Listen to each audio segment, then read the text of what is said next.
જે સિંચન કર્યું એ સિંચન 100% સાચું થયું, પણ એ દિવસ આટલો જલ્દી આવી જશે એની કોઈ કલ્પના ન હતી.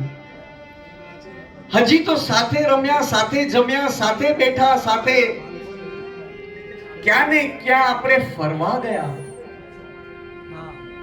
મુહૂર્તનો શુભ અવસર આવ્યો ત્યારે પણ લાગ્યું હજી તો ઘણા દિવસો છે, પણ હવે એ દિવસો જતા જતા આજનો દિવસ આવી ગયો કે અમારા ઘરમાંથી આ બંને દીકરીઓનો વિદાય થશે. આજે પરિવારનો ત્યાગ કરશે, આ ઘરનો ત્યાગ કરશે. કઈ રીતે એ હૃદયને અમે સાચવીશું? માતા અને પિતા કે જે બાળકને નાનપણથી ઉછરે છે અને કદાચ એ બાળક એનાથી દૂર જતો હોય ને તો કાળજું રડી ઉઠે. ભણતર માટે જો આપણે આઉટ ઓફ ઇન્ડિયા મોકલીએ તોય કાળજું રડે.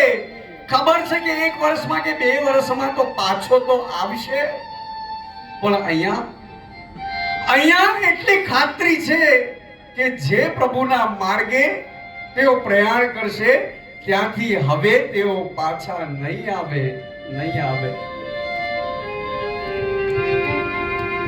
માતા અને પિતાનો હૃદય કેવો? પિતા જેના વિશે બહુ ઓછું સાંભળવા મળ્યું, સૌથી ઓછો સમય ઘરમાં પસાર કરનાર કોઈ હોય તો એ પિતા છે. એ પિતા છે. સવારમાં 6 કે 7 કે 8 વાગે નીકળી જાય અને વળી પાછો રાત્રે 8, 9, 10, 11 વાગે ઘરે પાછો આવે. એ પિતા છે. પણ કોના માટે? પોતા માટે નહીં, પણ ઘર અને સંસારને ચલાવવા માટે. મારા કાળજાના ટુકડાઓને જે ઈચ્છાઓ કદાચ હશે એ ઈચ્છાઓને પરિપૂર્ણ કરવા માટે પોતાની ઈચ્છાનો ત્યાગ કરી અને પોતાને બાળે છે. ક્યાં બાળે? તડકાના તાપમાં. એ બહાર રહી તડકાના તાપમાં બળે છે.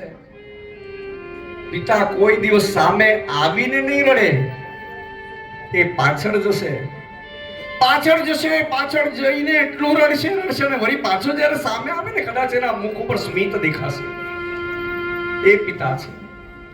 પોતાને કેટલું પણ કષ્ટ થાય કોઈ દિવસ જતન નહીં કરે કે મારે આ તકલીફ છે, પણ એ તકલીફને હસી સહન કરતા એ પોતાના કાર્ય કરતો રહે છે.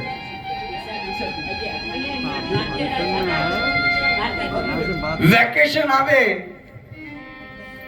એટલે મમ્મી ક્યાં જાય? બાળકોને લઈને પોતાના માવતરે જાય. બચ્ચાઓ મામાના ઘેર જાય.